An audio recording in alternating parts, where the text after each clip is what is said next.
মা, আপনাদের জন্য চা নিয়ে এসেছি। এ কি বড় বৌমা, তুমি চা নিয়ে এলে যে? ছোট বৌমা কোথায়? আসলে মা, মুন্নি তো এখনো ঘুম থেকে ওঠেনি, তাই আমি চা বানিয়ে আনলাম। সে কি কথা, এত বেলা হয়ে গেছে, ছোট বৌমা এখনো পড়ে পড়ে ঘুমাচ্ছে? বাড়ির কাজগুলো কি শুধু বড় বৌমা করবে? বাবা রাজু, তুই তোর বউকে একটু সকাল সকাল ঘুম থেকে উঠতে বলতে পারিস না? মা, আমি মুন্নিকে ডেকেছিলাম, কিন্তু মুন্নি বলল ওর নাকি ভালো করে ঘুম হয়নি, তাই আর একটু ঘুমাচ্ছে। তুমি চিন্তা করো না মা, মুন্নি একটু পরে এখানে চলে আসবে। তুই আমাকে চিন্তা করতে বারণ করছিস, তবুও বউকে শাসন করতে পারছিস না? বড় বৌমার একা হাতে কদিক সামলাবি শুনি? রান্না বান্না থেকে শুরু করে সব কাজেই তো বড় বৌমা করে, ছোট বৌমা তো শুধু কাজে ফাঁকি দেওয়ার চেষ্টা করে। তাই বলছি, এভাবে কাজে ফাঁকি দেয়া কিন্তু চলবে না। তুই তোর বউকে বলে দিস এখন থেকে সকাল সকাল ঘুম থেকে উঠতে, আর বড় বৌমার হাতে হাতে কাজ করে দিতে। ঠিক আছে মা, আমি মুন্নিকে সবটা বলে দিব। এভাবে বেশ কিছুদিন কেটে যায়, আর টুনিদের বাড়িতে কবুতর আসে। কি হয়েছে কবুতর দাদা, তুমি আমাদের বাড়িতে কেন? টুনি, আমি অনেক বড় বিপদে পড়ে তোর কাছে এসেছি। পারুল অনেক অসুস্থ, ওকে হাসপাতালে নিয়ে যেতে হবে, কিন্তু আমার কাছে কোনো টাকা নেই। তাই তুই যদি আমাকে 2000 টাকা ধার দিতি, আমার অনেক বড় উপকার হতো রে। কি বলছো কবুতর দাদা, পারুল অসুস্থ? ঠিক আছে, তুমি চিন্তা করো না, আমি তোমাকে 2000 টাকা দিয়ে দিচ্ছি। তোকে অনেক ধন্যবাদ টুনি, আমাকে টাকাটা দেওয়ার জন্য। তবে তুই চিন্তা করিস না, কয়েকদিন পরে আমি তোকে টাকাটা দিয়ে দিব। তুই তো জানিস আমার অবস্থা এখন কেমন। কবুতর দাদা, টাকা নিয়ে তোমাকে ভাবতে হবে না। পারুল তো আমাদের বনেরই মেয়ে, ওকে সুস্থ করতে যা প্রয়োজন আমরা তা দিয়ে তোমাকে সাহায্য করব। এবার তুমি দেরি না করে তাড়াতাড়ি পারুলকে নিয়ে হাসপাতালে যাও। ঠিক আছে, আমি তাই করছি। এরপর কবুতর সেখান থেকে চলে যায়, আর এভাবে সেই দিন কেটে যায়। আর পরের দিন সকালে টুনি ও মুন্নি মিলে তাদের জমিতে যায় ফসল কাটতে। টুনি দিদি, তুমি তো অনেকগুলো ফসল কেটে ফেলেছো, তুমি এত তাড়াতাড়ি ফসল কাটলে কি করে গো? আমি তো তখন থেকে এটুকু ফসলই কাটতে পারছি না। সত্যি, তুমি ঘরে বাইরে সমানভাবে কাজ করো, এত সুন্দর করে তুমি কাজ সামলাও কিভাবে বলো তো? হয়েছে, তোকে আর আমার প্রশংসা করতে হবে না, আমার ফসল কাটা শেষ। ফসলগুলো এবার বাড়িতে নিয়ে যেতে হবে। আমি ফসলগুলো বাড়িতে নিয়ে যাচ্ছি, তুই বাকি ফসলটুকু কেটে নে, কেমন? আচ্ছা ঠিক আছে দিদি, তুমি বাড়িতে যাও, আমি এদিকটা দেখছি। এরপর টুনি ফসল নিয়ে বাড়িতে যেতে থাকে। তখন কনক রাস্তা দিয়ে যাচ্ছিল, হঠাৎ একটা বড় গাড়ি এসে কনককে ধাক্কা দেয়, আর সাথে সাথে কনক মাটিতে পড়ে যায়। আর টুনি তা দেখতে পায়। কি সর্বনাশ, গাড়িটা যে কনককে ধাক্কা দিয়ে চলে গেল। এক্ষুনি কনককে হাসপাতালে নিয়ে যেতে হবে, না হলে যে কনককে বাঁচানো যাবে না। আর এখানে তো কাউকে দেখতেও পাচ্ছি না। না না, যা করার আমাকেই করতে হবে। এই কথা বলে টুনি কনককে নিয়ে হাসপাতালে যায়, আর ডাক্তার কনকের চিকিৎসা করে। কাকুলি তার ছেলের অসুস্থতার কথা শুনে ছুটে হাসপাতালে চলে আসে। হায় হায় রে, একই সর্বনাশ হলো ছেলেটার। বাবা কনক, কথা বল, কথা বল বাবা, আমি যে তোকে এভাবে আর দেখতে পারছি না, কথা বল।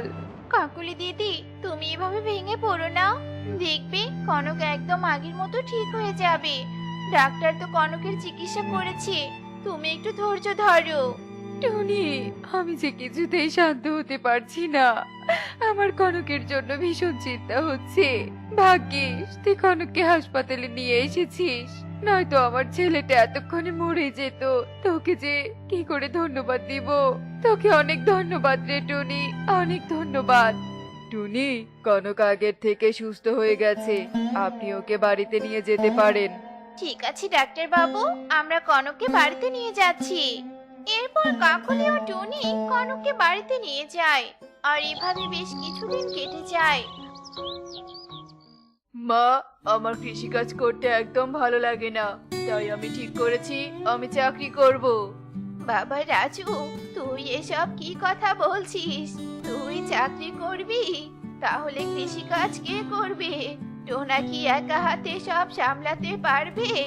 আমি বলি কি, তোকে চাকরি করতে হবে না, তুই তোর দাদার সাথে কৃষিকাজ কর। মা, আমি কি পড়াশোনা করেছি কৃষিকাজ করতে? আমি কৃষিকাজ করতে পারবো না।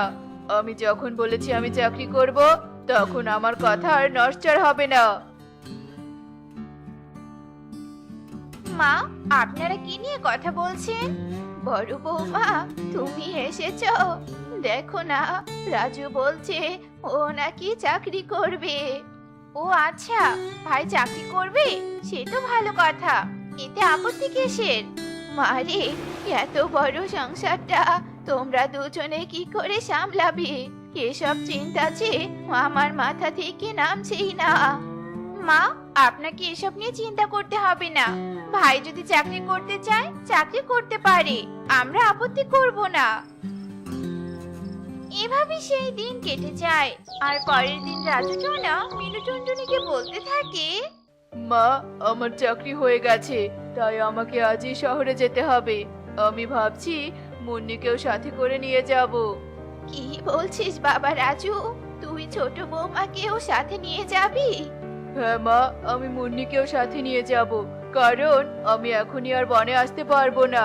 আর মুন্নিও আমাকে ছাড়া একা থাকতে পারবে না, তাই মুন্নিকে নিয়ে যাওয়াটাই ভালো হবে। ঠিক আছে বাবা, তুই যা ভালো মনে করিস তাই কর, আমি তোকে বাধা দিব না।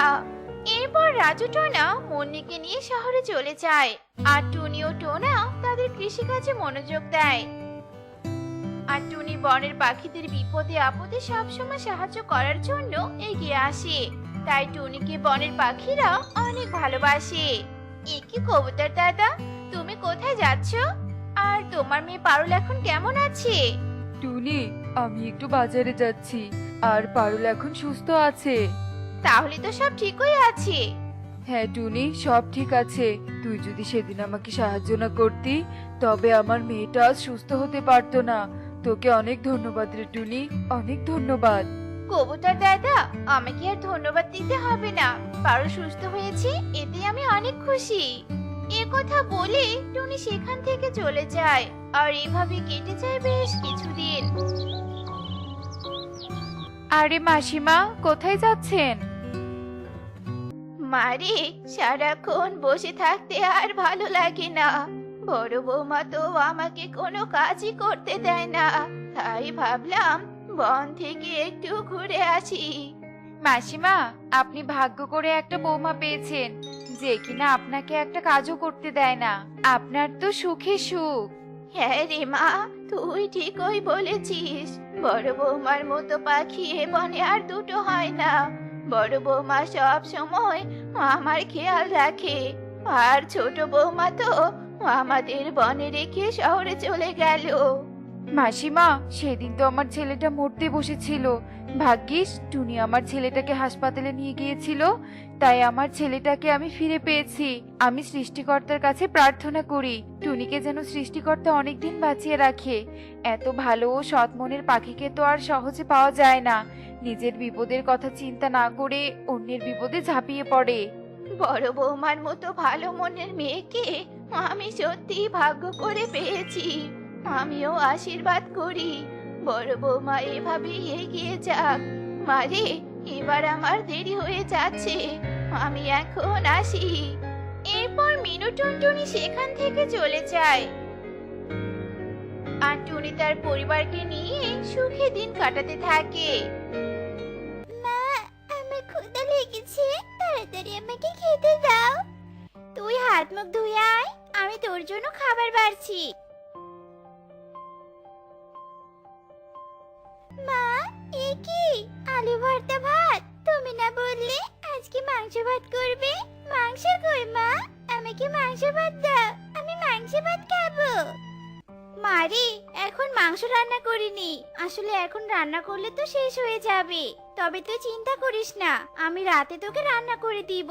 এখন এই আলু ভর্তা ভাতটাই খেয়ে নে মা। সত্যি বলছো? সত্যি বলছো তুমি রাতে মাংস রান্না করবে? জানো মা, আমার না মাংস মাংস ভাত খেতে ভীষণ ইচ্ছে করছে। তুমি আবার রাতে আমাকে ধোকা দিও না কিন্তু। এই সত্যি বলছি, রাতে একদম ধোকা দিব না। এবার তাড়াতাড়ি খাবারগুলো শেষ কর তো। মা, তুমি খাবার নাওনি কেন? তুমি খাবে না নাকি আর কোনো খাবার নেই? আরে, তোকে এত চিন্তা করতে হবে না, আমি পরে খেয়ে নিব। হাড়িতে এখনো অনেক খাবার আছে। খেয়ে খেলতে যা তো, আমাকে আবার কাজে যেতে হবে। টুকি কিছু না বলে খাবার খেয়ে নেয়। মা, আমার তো খাওয়া শেষ, তুমি এখন খেয়ে না, আমি মাঠে খেলতে গেলাম। মারে, তোকে কি করে বোঝাবো? আমরা যে গরিব, দুবেলা সাদা ভাত খাওয়ার সামর্থ্য আমাদের নেই, তার উপর কি করে মাংস কিনবো? হে সৃষ্টিকর্তা, পৃথিবীতে এত এত ধনী পাখি দিয়েছো, তাদের মধ্যে কেন আমাকে রাখোনি? কেন রাখোনি? পারু, তুই একা একা মাঠে খেলছিস? আমিও তোর সাথে খেলবো। দুজনে একসাথে খেললে বেশ মজা হবে রে। কি বললি তুই? আমার সাথে খেলবি? ইচ্ছে, তোর সাহস তো কম নয় রে। তোর সাথে আমি খেলবো না, আমার থেকে দূরে যা বলছে। কেন রে আমার সাথে খেলবি না পারু? আমি কি দোষ করেছি? তোর দোষ একটাই, তুই গরিব মায়ের সন্তান। তোর সাথে আমাদের যায় না। আমার তোর সাথে খেলতে ইচ্ছে করছে না, আর তোর সাথে খেলতে নিষেধ করেছে। মা বলেছে সব গরিবদের শরীর থেকে না দুর্গন্ধ বের হয়। তুই আমার কাছে আসবি না, দূরে যা বলছি। পারুল টুকিকে অপমান করে তাড়িয়ে দেয়। টুকি অসহায় হয়ে বাড়িতে ফিরে আসে আর পারুলের বলা সব কথা টুনিকে খুলে বলে। সব শুনে টুনি বলে, মারে, মন খারাপ করিস না মা, তোকে আর মাঠে গিয়ে খেলতে হবে না। আজ থেকে তুই বাড়িতে একা একা খেলবি। এই বনে গরিবদের কোনো গুরুত্ব নেই রে মা। যা, তুই একা একা খেল।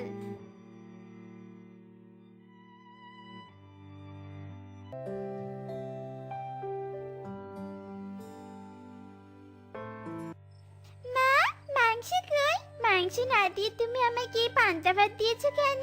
বলো মা। মারে, আমার শরীরটা বেশি ভালো লাগছে না, তাই মাংস রান্না করিনি। আসলে মাংস রান্না করতে তো অনেক বেশি সময় প্রয়োজন। তুই চিন্তা করিস না মা, আমি তোকে কালকে মাংস রান্না করেই দিব। আমি তোমার আর কোনো কথা শুনবো না, শুনবো না। তুমি মিথ্যেবাদী, আমি কি একদম ভালোবাসি না। তুমি রোজ এভাবে বলে আমাকে ঠকিয়েছো। আমি এবার বুঝতে পারছি তুমি খুবই পচা মা। মারে, তোকে মিথ্যে না বলে কি করব বল? আমরা যে গরিব, একবেলা ভাত খেতেই টানাটানি হয়। তাহলে বল, তোকে মাংস কিনে খাওয়াবো কি করে? আমি অধম গরিব মা, তোর চাহিদা পূরণ করতে পারি না আমি। কেঁদো না মা, কেঁদো না, শান্ত হও। আমি আর কখনো তোমার কাছে মাংস খেতে চাইবো না। এখন থেকে তুমি আমাকে যেটাই খেতে দিবে আমি তাই খাবো, এমনকি না খেয়েও থাকবো। তবু তুমি শান্ত হও মা। টুকির কথায় টুনি কান্না থামায় আর বলতে থাকে, এই কান্না থামিয়েছি, এবার খেয়ে নে। এরপর টুকি টুনি খেয়ে নেয়। এভাবেই বেশ কিছুদিন কেটে যায়।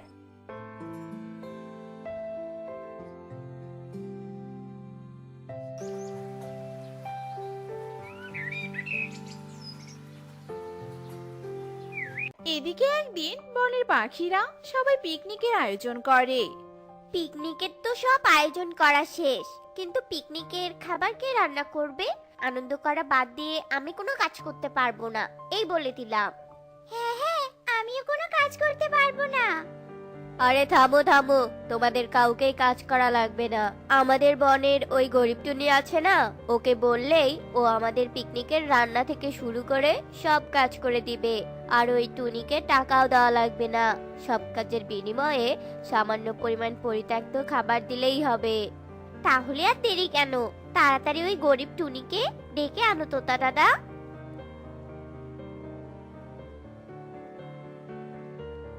আরে তোতা দাদা, তুমি তা কি মনে করে আমার কাছে আসলে? শোন, আমরা বনের গভীরে পিকনিকের আয়োজন করেছি। তুই সেই পিকনিকের রান্না করবি, তার জন্য আমরা তোকে খাবার দিব। বল, তুই কি রাজি? হ্যাঁ হ্যাঁ দাদা, আমি রাজি। বলো কখন যেতে হবে? আজ বিকেলে যাবি। আর হ্যাঁ, তোর ওই নোংরা সন্তানকে নিয়ে আসবি না বলে দিলাম। তোতা এই বলেই চলে যায়। বিকেলের দিকে টুনি সেই কাজের জন্য বের হয়। ঠিক তখনই টুকি বলতে থাকে, মা আমিও তোমার সাথে যাব, আমাকে নিয়ে যা মা। মারে তোকে ওখানে যাওয়া যাবে না, আমি যাব আর আসবো, কেমন? টুনি টুকিকে কোনো রকম ভাবে বুঝিয়ে পিকনিকের কাজের জন্য চলে আসে। টুনি সবার কথা মতো রান্নার কাজ করতে থাকে। রান্না করতে করতেই টুনি বলতে থাকে, এই যা, রান্না শেষ হতে না হতেই পানি শেষ হয়ে গেল। যাই আগে নদী থেকে পানি নিয়ে আসি। এই বলে টুনি কলস নিয়ে নদীর দিকে উঠতে থাকে। এদিকে টুকি পিকনিকের দিকে ওড়ে আর বলতে থাকে, মা তো পিকনিকে রান্না করতে গিয়েছে, ওখানে গেলে মা আমাকে নিশ্চয়ই মাংস ভাত খেতে দিবে। উফ, আমার ভাবতেই মজা লাগছে। টুকি পিকনিকের সামনে আসে, রান্নার তাঁবুর কাছে এসে বলতে থাকে, এই তো, এইখান থেকে রান্নার গন্ধ আসছে। মা মনে হয় এর ভিতরেই আছে, দেখি তো গিয়ে। টুকি যে ভিতরে প্রবেশ করতে ধরে ঠিক তখনই ওখানে বিউটি, কণিকা আর তোতা আসে আর বলতে থাকে, এই গরিবের বাচ্চা, এই তুই এখানে কি করছিস? তুই নিশ্চয়ই চুরি করতে এসেছিস, তাই না? না না, আমি তো শুধু মায়ের সাথে দেখা করতে এসেছিলাম। তোমরা ভুল বুঝছো আমাকে। কি হয়েছে, কি হয়েছে এখানে? টুকি মা, তুই এখানে কেন? দুই মা মেয়ে আমাদের পিকনিকের খাবার চুরি করতে এসেছিস, তাই না? তোদের প্ল্যান আমরা বুঝতে পেরেছি। ছি ছি দাদা, এ কি বলছো? আমি সত্যি বলছি, আমরা কোনো চুরির প্ল্যান করিনি। চোরের মায়ের বড় গলা, এই মারো এদের, মেরে উচিত শিক্ষা দাও। সবাই টুনি আর টুকিকে মেরে সেখান থেকে তাড়িয়ে দেয়। ওরা দুই মা মেয়ে একটা গাছের নিচে বসে কাঁদতে থাকে। ঠিক তখনই ওখানে একটা পেতনি আসে আর বলতে থাকে,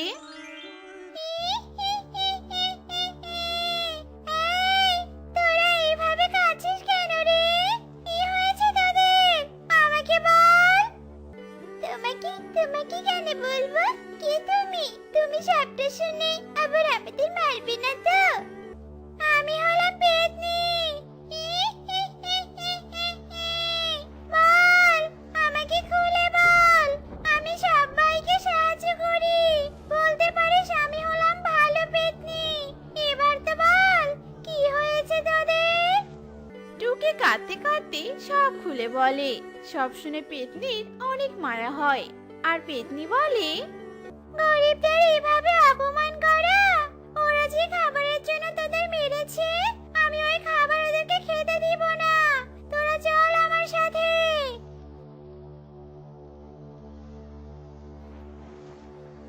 তোরা এখানেই থাক, আমি ওদের মজা দেখিয়ে আসি।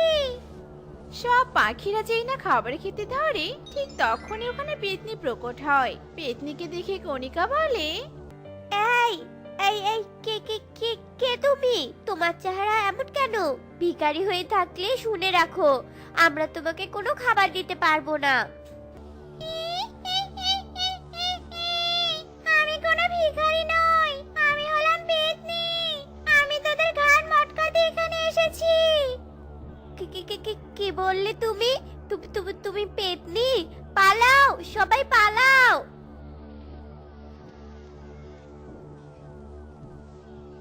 টুনি টুকি, এই সব খাবার তোদের। আজ থেকে আমি রোজ তোমাদের খাবার সংগ্রহ করে দিব। তোমরা আর কষ্ট পেও না, কেমন? এবার পেট ভরে খাবারগুলো খেয়ে নাও। এরপর টুনি আর টুকি পেট ভরে খাবার খায়। পেতনি, তোমাকে অনেক ধন্যবাদ। তোমার এই উপকারের কথা আমি কোনোদিনও ভুলবো না। এরপর থেকে পেতনি রোজ টুনি আর টুকিকে খাবার সংগ্রহ করে দেয়। এভাবেই টুনি আর টুকি বেশ সুখে দিন কাটাতে থাকে। মুন্নি, তাড়াতাড়ি বেরিয়ে এসো, আমার দেরি হয়ে যাচ্ছে। এখানে দেরি করলে পরে বাইরে যাওয়ার জন্য গাড়ি পাবো না। ব্যাগটা তাড়াতাড়ি নিয়ে এসো।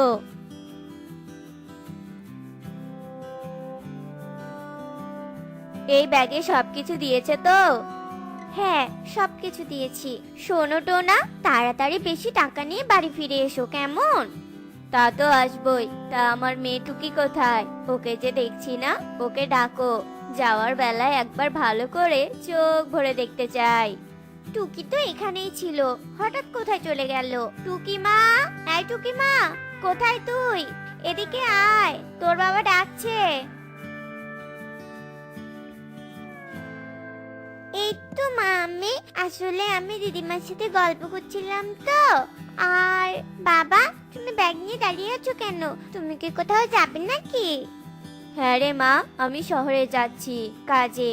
আমি শহর থেকে না আসা পর্যন্ত তুই কিন্তু সাবধানে থাকবি। আর মুন্নি শোনো, আমার মা মরা মেয়েটাকে একটু দেখে রেখো। তোমার নিজের মেয়েকে যেভাবে যত্ন করতে, ঠিক সেভাবেই যত্ন করবে আমার মেয়েকেও, কেমন? মায়ের আদরে ওকে ভরিয়ে দিও। টোনার কথা শুনে মুনি মনে মনে ভাবে, ভালোবাসা দেখলে বাঁচি না, বার খালি হাতে নাতে পাই, কষিয়ে কয়েকটা বসাবো, যত সব।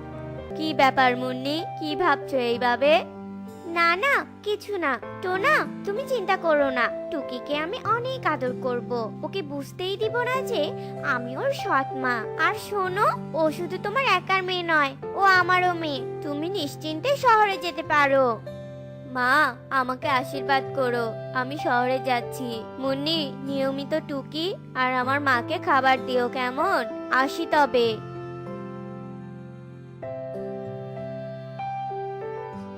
দিদিমা, আমি মাঠে খেলতে যাচ্ছি।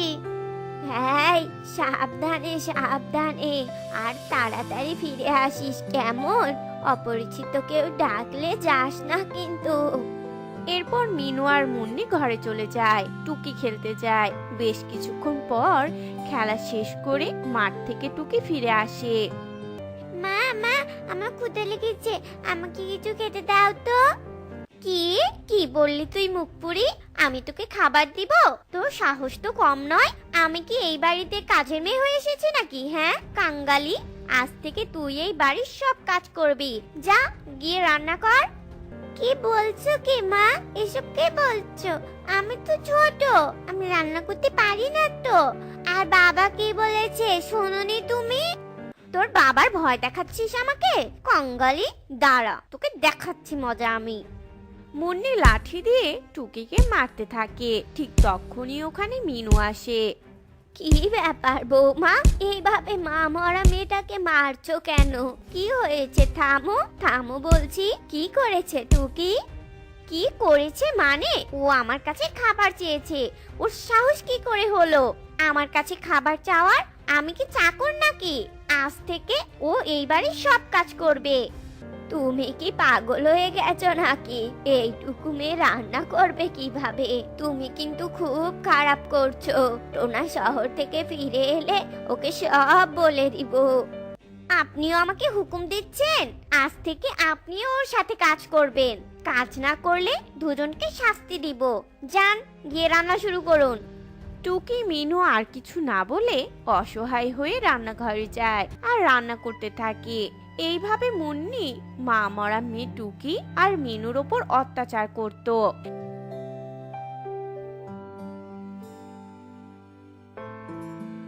একদিন রাতে মিনুর অনেক জ্বর আসে। মিনুর জ্বর দেখে টুকি মুন্নির ঘরে আসে। মা মা, ঘুম থেকে উঠো। ও মা, দিদিমার শরীরে অনেক জ্বর এসেছে। মা, ও মা, শুনতে পাচ্ছ না? মা উঠো মা। এই মুখপুরি, এই, আমার শান্তির ঘুমটা নষ্ট করার সাহস হলো কি করে? বিয়াদব! মা, আমাকে পরে বকো। চলো দিদিমার কাছে, দিদিমা অনেক অসুস্থ, জ্বর এসেছে, চলো মা। মরলেই ভালো, বুড়িটা মরলেই ভালো। যা তো এখান থেকে, নয়তো আমি মেরে তক্তা বানাবো তোকে। টুকি আর কিছু বলে না, মিনুর কাছে আসে। মিনু বিছানায় শুয়ে ছটফট করে। টুকি পানি পট্টি দিতে থাকে। এদিকে মুন্নি মনে মনে ভাবে, এই সুযোগ ওই বুড়িটাকে পৃথিবী থেকে সরানোর। আজ ওই বুড়িটাকে ভুল ওষুধ খাইয়ে মেরে ফেলবো। যাই, তাড়াতাড়ি ওই বুড়ির ঘরে যাই। টুকি মা, তুই ঘরে গিয়ে ঘুমিয়ে পড়। আমি তোর দিদিমার সেবা করছি। যা যা, ঘরে যা, দেরি করিস না। টুকি আর কিছু না বলে ঘরে চলে আসে আর ঘুমিয়ে পড়ে। এদিকে মুন্নি মিনুকে ভুল ওষুধ খাইয়ে দেয়। ভুল ওষুধের কারণে মিনু ছটফট করতে করতে কিছুক্ষণের মধ্যেই মারা যায়। পরের দিন সকালবেলা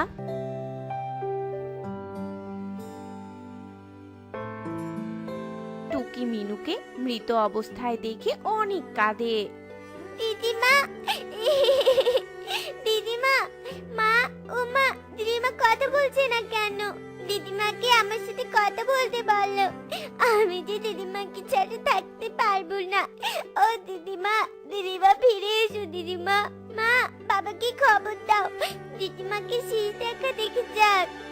না, তার আর দরকার নেই। এমনিতেই টোনা অনেক কষ্টে আছে ওখানে। এসব শুনলে আবার ওর কষ্ট বেড়ে যাবে। আমরা এই বুড়ির সৎকার করব। কিছুক্ষণ পর মিনুর সৎকার শেষ হয়। মিনুর মৃত্যুর পর মুন্নি টুকিকে আরো বেশি অত্যাচার করতে থাকে। একদিন টুকি ভাত রান্না করছিল। চুলা থেকে ভাতের হাঁড়িটা নামানোর সময় হঠাৎ টুকির হাত ফসকে হাঁড়িটা নিচে পড়ে যায় আর গরম ভাতগুলো টুকির হাতে পড়ে। হাঁড়ি পড়ার শব্দে মুন্নি ওখানে আসে আর রেগে বলতে থাকে, হায় হায়, ভাতগুলো সব ফেলে দিলি? মুখ পুরি, আমাকে না খাইয়ে রাখার ব্যবস্থা করছিস তাই না? দাঁড়া, তোকে দেখাচ্ছি মজা। মুন্নি টুকিকে মারতে থাকে। টুকি মার খেতে খেতে কাঁদে আর বলে, মা, ও মা, আমাকে আর মেরো না। আমার হাতে গরম ভাত পড়ে হাত পুড়ে গেছে। ছেড়ে দাও মা, ছেড়ে দাও, আমার কষ্ট হচ্ছে। মা, আমাকে ছাড়ো, নয়তো বাবা এলে বাবাকে সব বলে দিব। কি কি বললি? টোনাকে বলে দিবি? এই কথাটার জন্যই আমি ওই বুড়িটাকে ভুল ওষুধ খাইয়ে মেরে ফেলেছি। আজ তোকেও মেরে ফেলবো। কি কি বললে তুমি? তুমি দিদিমাকে মেরেছো? তুমি খুনি। ছি মা, ছি। আর কিছু লুকাবো না, সব বাবাকে বলে দিব, সব। টুকির কথা শুনে মুন্নি টুকিকে আরো জোরে জোরে মারতে থাকে। মার খেতে খেতে ক্লান্ত হয়ে টুকি কোনো রকমে মুন্নির হাত থেকে পালিয়ে ছুটতে থাকে। টুকিকে পালাতে দেখে মুন্নি বলে, আর একবার হাতের নাগালে পেলে গলা টিপে মেরে দিব, কাঙ্গালি কোথাকার। উহ বাবা, মারতে মারতে ক্লান্ত হয়ে পড়েছি। যাই, একটু বিশ্রাম নিয়ে নেই। মুন্নি বিছানায় শুয়ে পড়ে। এইদিকে টুকি উঠতে উঠতে মাঝ রাস্তায় টোনার সাথে দেখা হয়। টোনা টুকিকে দেখে বলে, কি ব্যাপার মা, তুই এখানে কেন? আর তোর এই অবস্থা হলো কি করে? তোর শরীরে এগুলো মারের দাগ নাকি? বল আমাকে, সব খুলে বল। এরপর টুকি টোনাকে সব খুলে বলে। সব শুনে টোনা মুন্নির প্রতি ভীষণ রেগে যায়। জল এত দূর গড়িয়েছে, খুনি অত্যাচারী ছাড়বো না ওকে। চল পুলিশ স্টেশনে চল। টোনা টুকিকে নিয়ে পুলিশ স্টেশনে আসে।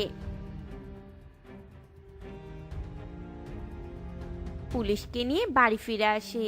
মুন্নি টোনা, টুকি আর পুলিশকে দেখে ভয় পেয়ে যায়। টোনা, তুমি? টুকিমা, তুই কোথায় গিয়েছিলি? আয় মা, আমার বুকে আয় মা। টোনা, পুলিশ কেন এনেছো? তোকে আর নাটক করতে হবে না। টুকি আমাকে সব বলেছে। খুনি, তুই আমার মাকে অত্যাচার করেছিস, ভুল ওষুধ খাইয়ে আমার মাকে মেরেছিস।